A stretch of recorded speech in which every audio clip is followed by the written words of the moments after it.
Hi, this is Rob. Welcome back to my channel. It's always something. The something topic for this video is once again my 2001 BMW Z3 2.5 liter. Recently I had an issue where I had a check engine light and I was unable to scan because my circular connector underneath the hood had corroded out.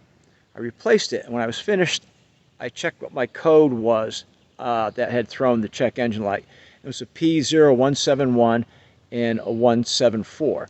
I cleared the codes, moved on in life. About 100 miles later, after replacing the circular connector, I had the check engine light come on again. This time I scanned it and I had a P0174 code. So, like everybody, I go on the internet and I check Google and end up in some of the BMW forums, and I find out that one of the things that will throw this code is an intake leak. So I get to looking to see if I can find an intake leak. One of the first things I did is I popped my hood and I took a look at my vacuum hoses and intake hoses and all that sort of thing, looking for something that may be loose, disconnected, or maybe a vacuum leak on something. And with the engine running, I was able to take some carburetor cleaner here and I sprayed it all along everything that hooked into my intake manifold, from the brake booster line here to the hoses down in this area here to my intake hose coming from the mass airflow sensor in the air box, which is on the ground over here right now. I sprayed everything down with this carb air cleaner, looking to hear if there would be an increase in the engine RPM, which indicates that the area I am spraying in would have a leak. I even sprayed down along here. There's some vacuum lines that go to this secondary air injector pump. And I've had issues with these lines dry rotting before and had to change them. So I went and sprayed everywhere I could. And in the process of spraying, nothing changed. So that kind of made me think, well, I don't have a air leak anywhere in the intake system. It must be something else. I then pulled this cover and this cover, took a look at what I could see underneath those covers, sprayed down there too while I was doing it, nothing. So put everything back together, and I'm at the point now, I got a day off and I'm looking, trying to figure out, like, okay, well, I got the time, let me look and see if I can't find where this leak's coming from.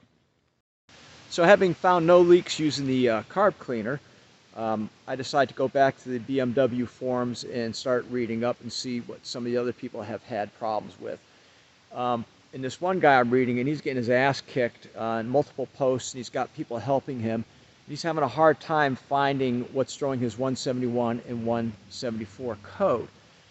One of the people responded to his post says, take a look at the Y duct. These Y ducts over a period of time get dry rotted and they crack, and then that's where you get your induction leak from. So what I decided to do then was go back out to my car and try to find this Y duct and take a look and see if maybe that's where my problem's coming from. Let me show you what I got going on here to get to this Y connector intake manifold. So one of the first things I did is I pulled my air box. One of the other issues that people said could be causing a problem, it could be a bad mass airflow sensor, and that's down inside here, this area here, just behind my air filter. And I looked at that, it was clean. I sprayed it off anyways. I have my doubts that that was the problem, but hey, I'm in the area, might as well take care of it. So I got my air box off, set that off to the side, and I was able to then get this intake hose off. And the item the guy was referring to on the internet as the Y connector, I believe, was this next one back. And at the top of this, there's a little 1-inch Y that comes off, and I'm not sure where it goes. I would have to dig more. But the individual on the BMW forum said that this is where he found the problem, is that this thing had dry rotted. He managed to fix it with some kind of super glue, and eventually he had to replace the part. I'm not sure how well super glue would work on this, since this is like a rubber. But I've taken a good look at my Y duct, and my Y duct looked pretty good. I'm thinking, well, that's not it.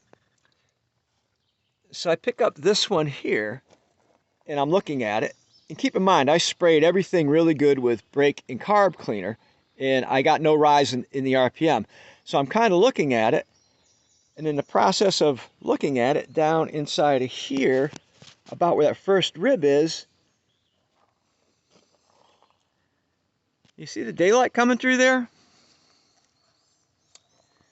my intake boot right here is dry rotted and cracked. So this was the source of my P0171 and 174 code. I'm going to seal this up with some black RTV for now, and I'm going to have to get a part on order, and I'll replace this rubber intake boot with a new part from either aftermarket or from BMW. I go on the BMW website, one of the websites that have the actual BMW catalogs, and I enter the part number. I look up the part number for this intake duct for a 2001 BMW Z3 with a 2.5 liter engine. And I get the part number from BMW's catalog. And when I enter the part number from BMW's catalog into an internet search, this is what comes back. This has a big opening that goes to I don't know what. But you can clearly see the duct that obviously fit on my car and worked well on my car does not have that opening. So just a heads up for those of you who may have a similar issue, if you go looking up parts on the BMW catalog, really double check with what you have with what the catalog's showing, because they're not the same. I wiped down my boot in the area that was cracked with some acetone, and then came back with some black form-in-place gasket type RTV, and sealed everything up pretty good. This is going to be a temporary fix just to keep from throwing in a code while I go on eBay and get myself a replacement boot. Now, I got to add one more thing. Okay, having put some RTV on this duct, I'm kind of conflicted right now on whether or not I need to add a warning to this. And on this one shoulder, I got the little voice speaking in my ear. You guys seen it in the movies. There's like an angel on one person's shoulder whispering something, and then there's a devil on the person's other shoulder whispering something.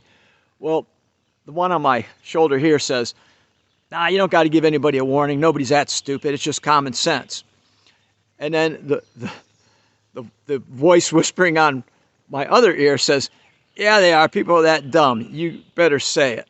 Okay, so what I need to say is that if you put the black RTV on the duct to do a temporary repair like I just did, do not slap this thing back together and fire up your engine and go drive the car. You will suck RTV down your intake into your valves and stuff, and you'll make a mess at the least. I don't think you'll damage anything, but you'll make a mess. Then you'll be back to square one because now that crack will be open again. You still have an intake leak. If you put the RTV on, just set everything down, walk away for 2-3 hours. You have to let the RTV dry. So there, I put the warning out for those of you who need to hear it. Well, there you have it, guys. It was a torn intake boot on my 2001 BMW Z3. That's causing my 171 and 174 code. I think I've got maybe an hour total between the other day spraying it down and pulling some covers off and taking a look, and then maybe about another 15-20 minutes this morning. My problem was very easy to find. I just had to set aside a little bit of time to look for it and dig. There are some vacuum lines on here that kind of duck out of sight, and you may have a difficult time trying to get an eyeball on those to see if they're leaking, maybe disassembly further, or with a mirror and a flashlight, or maybe sticking your camera down there and running it in camera or video mode might help you. But there it is, leaking duct causing my fault codes. I hope those of you out there who are having similar problems, this is helpful. And those of you who have also dealt with issues like this, I mean, put a comment up, leave something.